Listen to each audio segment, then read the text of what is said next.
다 같이 하나님의 말씀 보시겠습니다. 하나님 말씀은 야고보서 3장 13절로 18절까지 있는 말씀이 되겠습니다.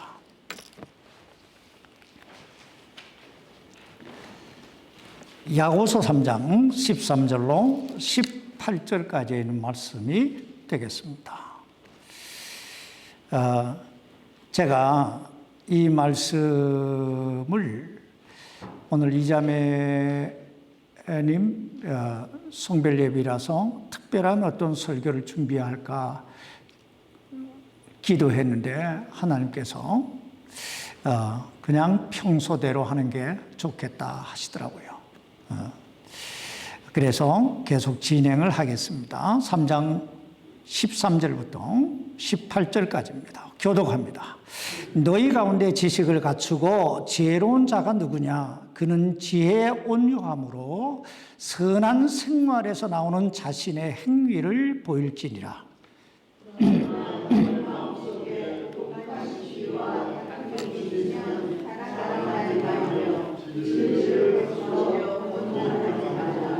이러한 지혜는 위로부터 내려오는 것이 아니요 땅에 속한 것으로 관능적이며 마귀에게 속한 것이니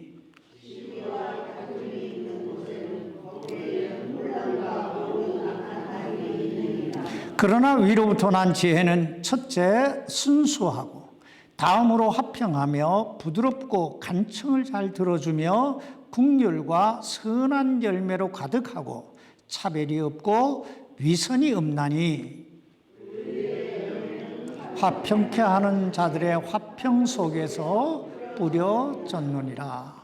아멘. 기도하십시다. 살아계신 아버지 하나님, 오늘 이 말씀이 우리의 삶을 변화케 하는, 참 하나님께 좀 더 가까이 가게 하는 그 생명의 말씀이 될 수 있도록 도와주옵소서. 이 연약한 종을 붙드시고 사용해 주시옵소서. 예수님 이름으로 기도하옵나이다. 아멘. 착석해 주시기 바랍니다. 이런 말이 있습니다. 생각은 행동을 낳고 행동은 습관을 낳고 습관은 그 사람의 인격을 낳는다. 참 의미 있는 말입니다. 사람은 자신이 무엇을 생각하느냐에 따라서 그렇게 행동하게 되고 또 그렇게 행동하다 보면 그것이 습관이 되고 마침내 자신의 인격이 그렇게 형성된다는 것입니다. 그러므로 야고보 선생은 오늘 본문 말씀을 통하여 지혜롭게 생각하라고 권면하고 있습니다. 왜냐하면 사람은 그 마음의 생각을 입을 통하여 말하게 되고 또 그 말한 것을 행동으로 나타내게 되고 그러다 보면 자연적으로 그런 사람이 되는 거예요.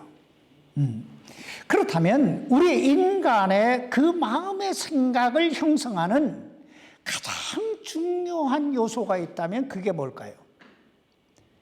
우리 마음의 생각을 형성하는 가장 중요한 요소가 있다면 그것은 바로 지혜입니다. 지혜. 그러므로 잠언 기자 솔로몬은 오늘 암송요절에 나오는 것처럼 잠언 4장 6절로 7절에서 지혜를 버리지 말라고. 그리하면 그것이 너를 보존하리라. 그것을 사랑하라. 그리하면 그것이 너를 보호하리라고. 여러분, 우리의 삶을 무엇이 보존해주고 무엇이 보호해준다고요? 지혜가. 그렇다면 지혜는 무엇일까요? 성경에서 말씀하고 있는 지혜는 우리의 어떤 이해나 정역의 지식을 통하여 얻어진 어떤 정보나 내용을 마음의 생각이나 실제적 삶에서 어떻게 적용해 갈 것이냐, 어떻게 활용해 갈 것인가 하는 능력을 지혜라고 합니다. 다시 말하면 나의 지식이나 이해를 통해서 얻어진 정보나 어떤 내용을 가지고 나의 삶의 현장에서 어떻게 적용할 것인가?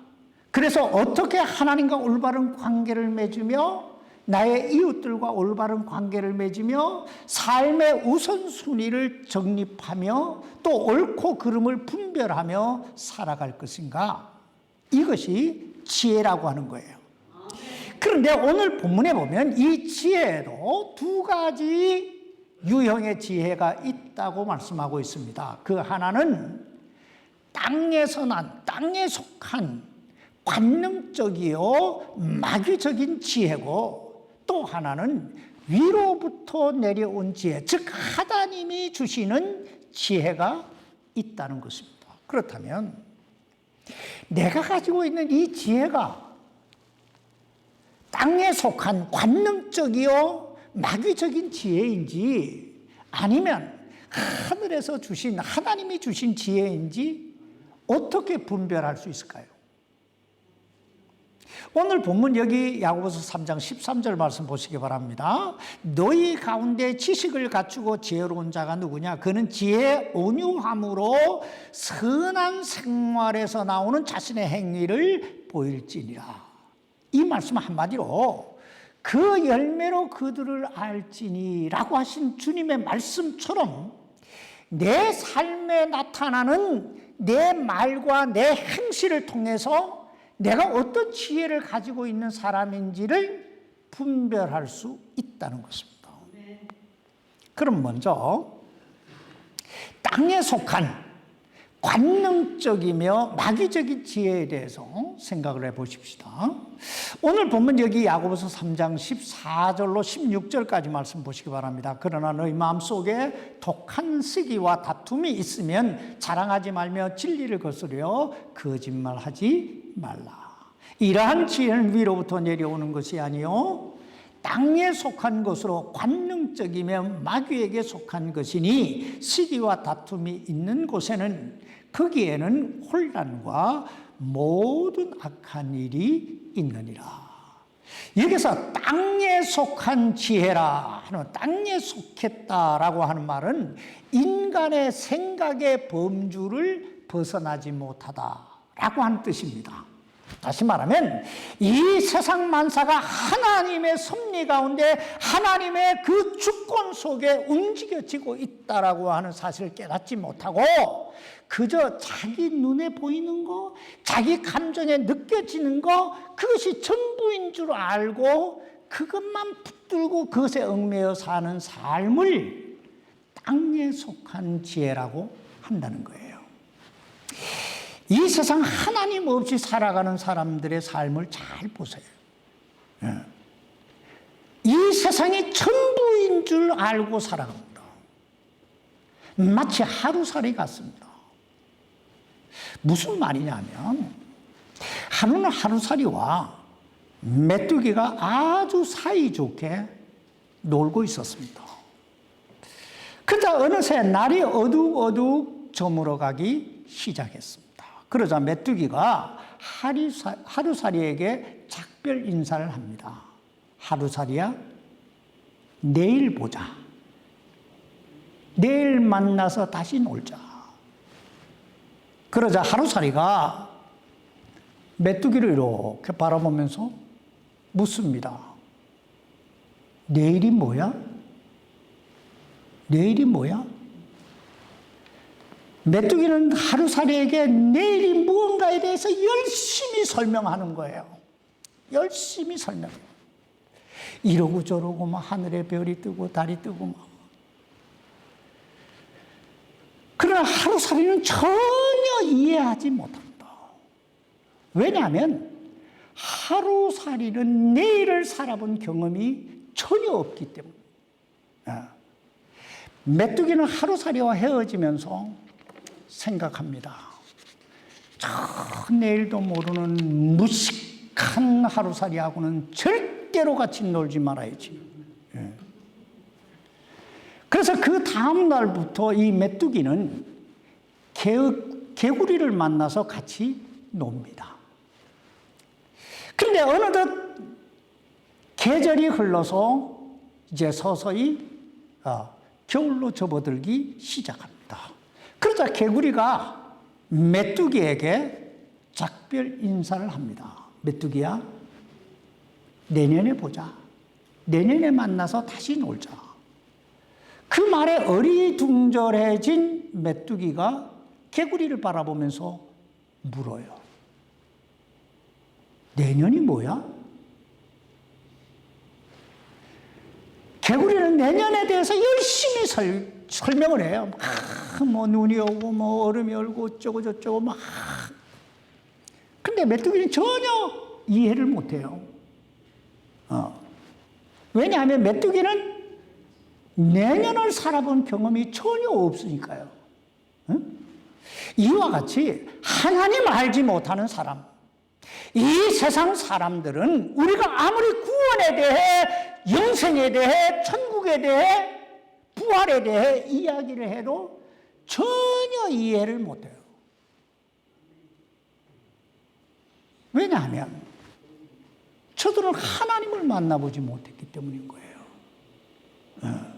하나님을 알지 못하니까. 이와 같이 이 세상이 전부인 줄 알고 살아가는 사람들, 이 사람들이 가지고 있는 지혜는 땅에 속한 지혜라고 하는 거예요. 땅에 속한 지혜. 오늘 여러분은 어떻습니까? 땅에 속한 지혜는 하루살이 같은 거예요. 둘째, 관능적이라고 하는 말은 자신의 본능적 욕구를 위해 살아가다라는 뜻입니다. 자신의 본능적인 욕구만을 위해 사는 사람들. 데살로니가전서 5장 23절에 보면 인간은 영과 혼과 몸으로, 육으로 형성되어 있다고 말씀하고 있습니다. 이 영은 하나님과의 관계를 맺고, 혼은 대인관계, 다른 사람들과의 관계를 맺고, 몸은, 이 육신은 이 세상 물질과 관계를 맺는 거예요. 그런데 이 영이 하나님과의 관계에서 단절되고 나면 영적으로 죽은 상태예요. 죽은 상태. 이것을 관능적이다 라고 말하는 거예요. 관능적이다. 여러분, 동물과 인간의 차이가 뭔 줄 아세요? 동물과 인간의 차이는 동물에게는 영이 없다는 거예요. 그러므로 동물은 자기 본능만을 위해 살다가, 따라 살다가 그냥 죽으면 소멸되는 것입니다. 그러나 인간은 영을 소유한 존재이기 때문에 동물과는 근본적으로 다른 거예요. 근데 안타깝게도 사람 중에도 뭐처럼, 동물처럼 자기 본능만을 따라 살아가는 사람들이 있다는 거예요. 이런 사람들은 오직 자기밖에 몰라요.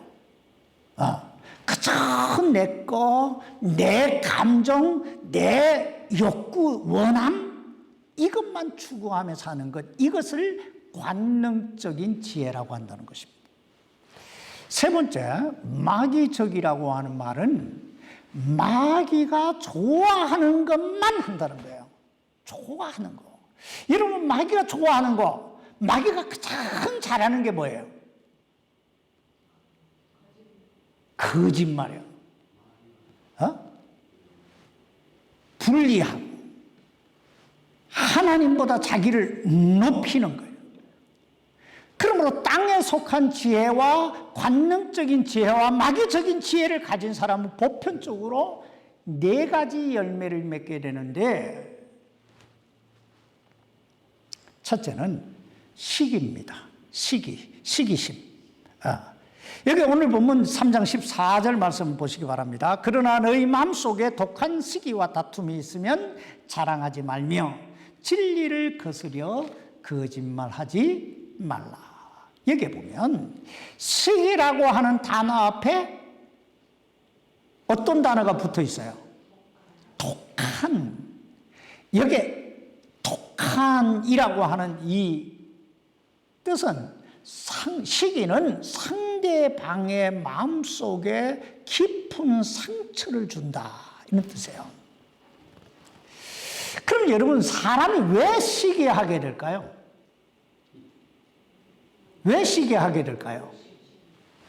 보편적으로 인간의 시기심은요, 이기적인 자신의 욕심 때문에, 욕망 때문에 오는 거예요. 예를 들어서 여러분, 왜 요셉의 형들이 요셉을 여기 20냥에 은 20냥이죠. 내가 지금 30냥 하려고 말았어요. 요셉을 왜 은 20냥의 노예로 팔았습니까? 시기하기 때문에요. 근데 그 시기하게 된 동기가 뭐예요? 그 요셉의 아버지 야곱이 특별히 요셉만 사랑한 거예요.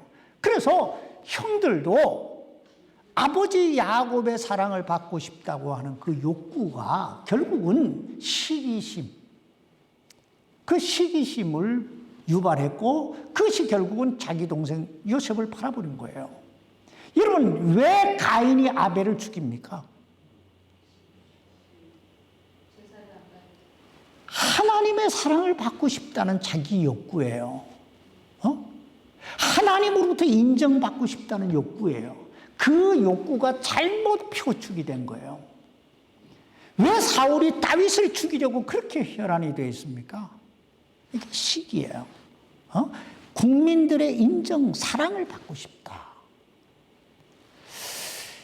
근데 여러분, 이 시기는요, 결국 자기를 망하게 하는 거예요. 상대방에게 상처를 줘서 일시적으로는 자기 만족을 취할지는 몰라도 결과론적으로 보면 자기를 망하게 하는 거예요. 요셉의 형들이나 가인이나 여기 사울왕 보세요. 다 자기가 망하잖아요. 응? 그러므로 야고보 선생은 이렇게 권면하고 있는 거예요. 지혜롭게 뭐하라? 생각해라. 생각이라고 하는 거 하라는 거예요.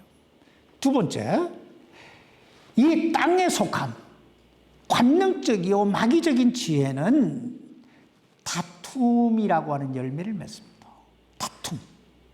오늘 14절 말씀 다시 보세요. 너희 마음속에, 그러나 너희 마음속에 독한 시기와 다툼이 있으면 자랑하지 말며 진리를 거스려 거짓말하지 말라. 여러분, 우리 마음속에 독한 시기와 다툼이 있으면 뭘 하지 말라고요? 자랑하지 말며 거짓말하지 말라. 사실 모든 시기와 다툼은요, 자기 자랑, 즉 높아지려고 하는 이 교만과 거짓말에서부터 출발합니다. 또 이런 사람이 있는 곳에는 언제나 시끄러워요. 언제나 시끄러워. 생각해 보세요. 오늘날 왜 아름답고 행복해야 될 그 가정들이 파괴가 되고, 거룩하고 평화로워야 할 교회들이 시끄럽고, 이 세상이 왜 그토록 혼탁해지고 있습니까? 다 결국은 높아지려고, 인정받으려고, 좀 더 가지려고, 좀 더 누리려고 하는 이런 이기적인 마음을 가진 사람들 때문 아닙니까? 근데 우리가 알아야 할 건, 이 독한 시기와 다툼은 마귀의 특성이라는 거예요. 여러분, 왜 천사장이었던 루시퍼가 하나님으로부터 버림을 받고 마귀의 계수가 됩니까? 결국 그 마음속에 하나님과 같이 되고자 하는 그 욕심이, 그 자랑이 그를 그렇게 만든 거예요. 그러므로 생각해야 돼요. 나는 어떤 열매를 맺고 있나? 내 마음속에 행여라도 시기와 다툼은 없는가? 세 번째 열매는 자기 자랑이에요. 자, 이제부터 제가 스피드를 낼 텐데 간단하게 여러분이 많이 이해를 하셔야 돼요.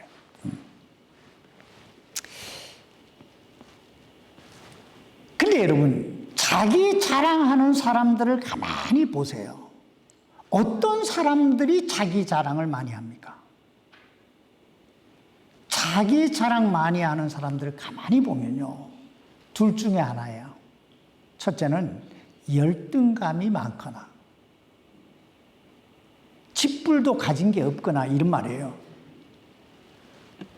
세상 말로. 두 번째는 천성적으로 교만하거나. 근데 이 열등감이나 이 교만은 전부 어디에서부터 출발하는 줄 아세요? 비교의식에서부터 출발하는 거예요.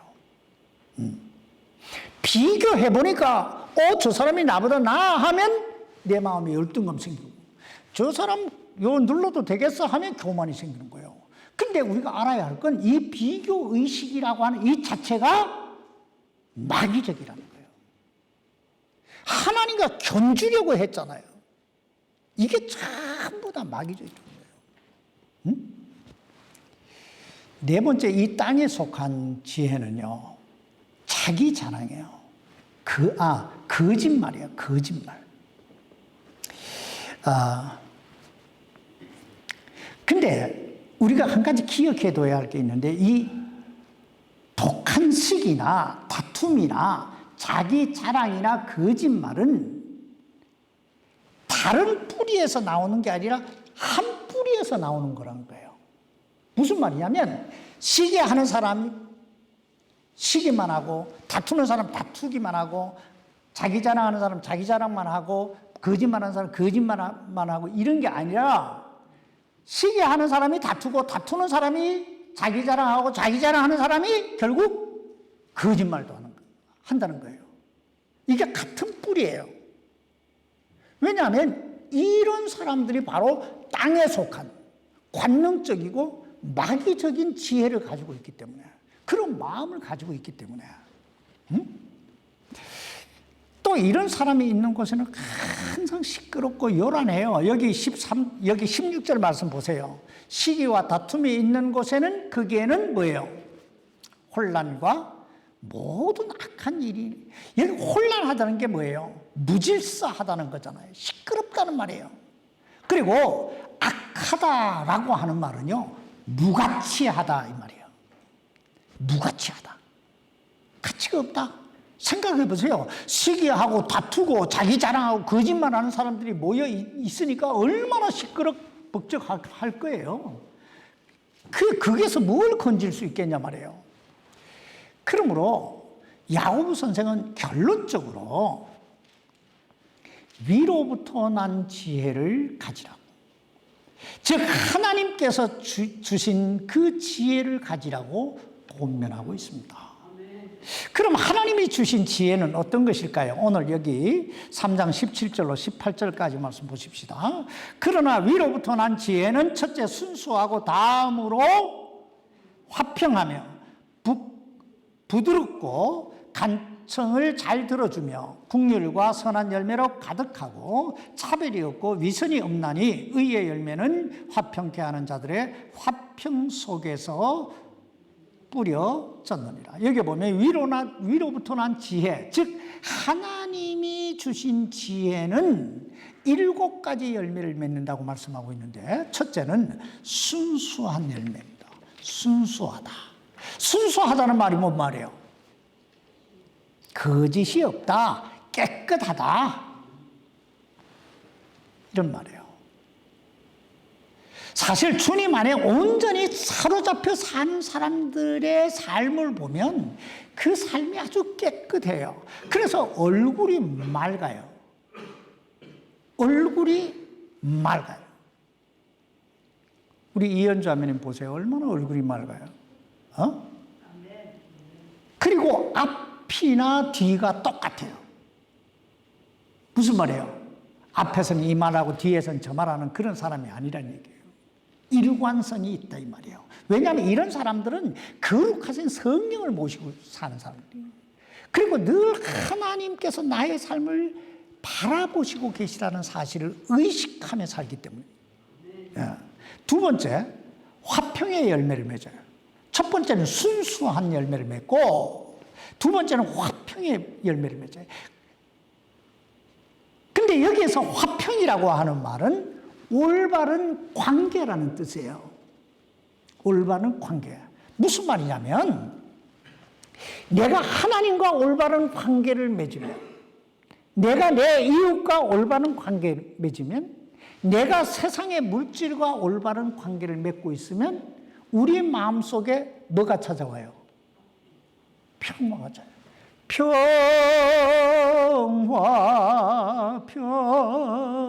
평화로다. 하늘 위에서 내려오는 이 편안함이 있어요. 올바른 관계를 맺어야 된다 이 말이에요. 세 번째 열매는 부드러움이에요. 여기 부드럽다라고 하는 말은 관용을 베풀다 이런 뜻이에요. 다시 말하면 형제나 자매가 허물이 있음에도 불구하고, 약점이 있음에도 불구하고 저들을 부드럽게 받아주다, 감싸주다 이 말이에요. 너그러운 마음을 얘기하는 거예요. 사실 사람이 살다 보면 누구나 다 실수할 수 있잖아요. 허물이 있을 수 있어요. 그럴 때 그 사람 받아주는 거, 이걸 관용이라 한다. 부드러운 마음이라고 한다는 거예요. 그런데 참 재미난 사실은요, 허물이 많은 사람일수록 다른 사람의 허물에 대해 대단히 인색하다는 거예요. 여기 성경에 나오잖아요. 탕감받은 사람이 1달란트 빚진 자를 어떻게 해요? 참, 우리는 생각해야 돼요. 나는 부드러운 사람인가? 관용이 있는가? 네 번째 열매는 간청을 잘 들어주는 열매예요. 간청. 여기 간청이라고 하는 말은 양순하다라는 뜻이에요. 어떤 사람을 보면 자기 주장만이 절대적이라고 고집하는 사람들이 있어요. 그래서 이런 사람들은 자신의 주장이 관철되지 않으면 얼굴이 불그락불그락하고 막 화를 내고 삐지고 안 나오고 자리를 떠요. 근데 우리가 알아야 할 건요, 그런 사람에게는 진실된 친구가 없다는 거예요. 사람이 없다는 거예요. 그러나 간청을 잘 들어주는 사람은 나와 의견이 다르다 할지라도 그 의견을 끝까지 들어주고, 무엇이 옳은가 서로 기도하면서 참고 인내하고 설득하고, 그래서 더 좋은 일을 만들어가는 사람을 얘기하는 거예요. 그래서 이런 사람에게는요, 항상 사람이 붙어요. 사람이 붙어요. 다섯 번째 열매는 긍휼과 선한 열매입니다. 여기서 긍휼이라고 하는 말은 불쌍히 여기다라고 하는 말이고, 선한 열매라고 하는 말은 불쌍히 여기는 마음만 가지고 있는 게 아니라 실제적으로 뭔가를, 주머니를 열다, 손을 움직이다, 이런 뜻이에요. 여러분, 불쌍히 여기는 마음은 누구나 다 할 수 있어요. 불쌍한 사람 보면 불쌍히 여기잖아요. 그런데 선한 열매, 실제적 어떤 도움을 주는 게 필요하다는 얘기예요. 하나님이 주시는 지혜로 사는 사람은 불쌍히 여길 뿐 아니라 주머니를 여는 사람이다. 실제적 행동을 나타낸다 이 말이에요. 여섯 번째 열매는 차별이 없고 위선이 없다는 거예요. 여기서 차별이라고 하는 말은 편견을 갖다라고 하는 뜻이고, 위선이라고 하는 말은 가면을 쓰다라는 뜻이에요. 즉 하나님이 주시는 지혜대로 사는 사람은 언제 어디서나 그냥 그 사람이 그 사람이다, 일관성이 있다 이 말이에요. 믿을 수 있다, 변함이 없다는 거예요. 참 우리에게 진짜 필요한 덕목들 아닙니까? 위선이다라고 하는 말은 가면을 쓰다라고 하는 말이라고 그랬죠. 겉다르고 속다른 걸 위선이라고 그래요. 그러나 하나님께 속해 있는 하나님의 지혜를 가지고 사는 사람은 이 차별이 없고 위선이 없다는 거예요. 마지막으로 7번째 열매는 의의 화평의 열매입니다. 여기 18절입니다. 의의 열매는 화평케 하는 자들의 화평 속에서 뿌려졌느니라. 좀 전에도 말씀드렸듯이 이 화평이라고 하는 말은 올바른 관계 속에서 맺어지는 열매예요. 그러므로 야고보 선생은 의의 열매는 화평케 하는 자들의 화평이라고, 의와 화평을 함께 이야기하고 있는 거예요. 왜냐하면 의로와야, 즉 관계가 올바로 정립되어 있어야 그 안에 화평이, 화목이 이루어지기 때문입니다. 그렇다면 이제 중요한 것 2가지만 얘기하고 마칠게요. 우리가 어떻게 하면 이 위로부터 내려오는 이 지혜, 하나님이 주시는 이 지혜를 소유하고 살 수 있을 것인가? 이 2가지만 얘기할게요. 첫째는 하나님의 말씀을 배우고, 읽고 배우고 묵상해야 됩니다. 여러분, 디모데후서 3장 15절 말씀을 찾아보시기 바랍니다. 디모데후서 3장 15절입니다.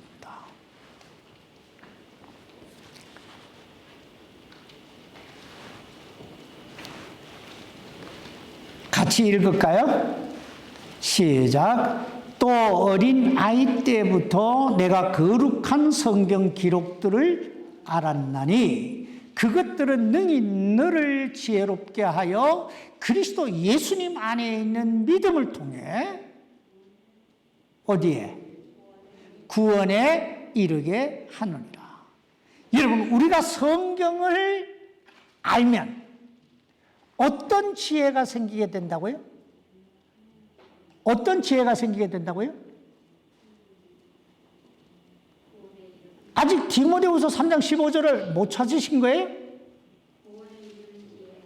구원에 이르는 지혜. 사실 인생에 있어서요, 가장 중요하고 가장 놀랍고 가장 가치 있는 지혜가 있다면 바로 이 지혜입니다. 구원에 이르는 지혜. 왜냐하면 우리 인간은요, 하루살이가 아니에요. 메뚜기가 아니에요. 개구리가 아니에요. 우리는 영원한 존재입니다. 그러므로 우리가 하나님과 함께 저 천국에서 영원히 살든지 아니면 저 지옥불 속에서 영원히 고통 속에 살든지 영원히 사는 존재예요. 그러므로 우리 인간에게 가장 중요한 지혜가 있다면 이 구원에 이르는 지혜인 줄 믿습니다. 이 구원에 이르는 지혜를 얻으려면 성경을 알아야 된다 이 말이에요. 이 하나님의 말씀을 알아야 된다. 2번째, 우리가 지혜로운 사람이 되려면 날마다 기도에 힘써야 됩니다. 여기 야고보서 1장 5절 말씀 보세요. 야고보서 1장 5절입니다. 시작. 너희 중에 어떤 사람이 지혜가 부족하거든 모든 사람에게 너그러이 주시고 꾸짖지 아니하시는 하나님께 구하라. 그리하면 그것을 그에게 주시리라. 여러분, 우리가 어떻게 하면 지혜를 얻을 수 있다고요? 하나님께 구하라. 그리하면 그것을 그에게 주시리라. 여기서 말씀하고 있는 이 지혜는요, 삶의 지혜예요. 생활의 지혜예요. 디모데후서 3장 15절에서 말씀하고 있는 이 지혜는 구원에 이르는 지혜고, 야고보서 1장 여기 1장 5절에서 말씀하고 있는 이 지혜는 구원받은 그리스도인들이 삶 속에서 얻어야 될 필요한 그런 지혜를 얘기하는 거예요. 그러므로 기도를 쉬지 마시기 바랍니다. 이제 이 세상은 종말을 향해 훨씬 더 한 발자국 더 가까이 다가가고 있습니다. 세계 도처의 뉴스를 보세요. 어디 하나 안전한 곳이 없습니다. 이럴 때 정말 우리에게 필요한 것이 있다면 지혜예요. 구원에 이르는 지혜와 삶을 살아갈 수 있는 지혜. 그러므로 여러분 날마다 말씀 묵상하고 날마다 기도에 힘쓰시기를 바랍니다. 그날에 참 그 주님 앞에 섰을 때 우리 모두가 잘했다 칭찬받는 그런 우리 모두의 삶이 될 수 있기를 주님의 이름으로 축원합니다. 기도하십시다. 살아계신 아버지 하나님 감사합니다. 하나님께서 우리를 사랑하셔서 독생자의 예수 그리스도를 이 땅에 보내주시고 그 십자가의 보혈로 저의 죄를 사해 주시고 그 예수 그리스도를 믿음으로 하나님의 자녀가 되는 놀라운 권세, 그 권세를 얻게 해주시니 얼마나 감사한지요. 아버지 하나님, 우리가 날마다 이 하나님 말씀 속에서 구원에 이르는 지혜와 기도 속에서 삶을 살아갈 수 있는 그런 지혜를 얻게 하사 위로는 하나님께 영광을 돌리고 밖으로는 많은 영혼을 그리스도께로 인도하여 구원에 이르게 하고 내 삶은 좀 더 주님 앞에 쓰임받는 그런 삶이 될 수 있도록 주여 도와 주옵소서. 우리 하나님께서 사랑받 여기에 당신의 자녀들 눈동자같이 지키시고 인도해 주실 줄 믿습니다. 살아계신 예수님 이름으로 감사드리며 기도하옵나이다. 아멘.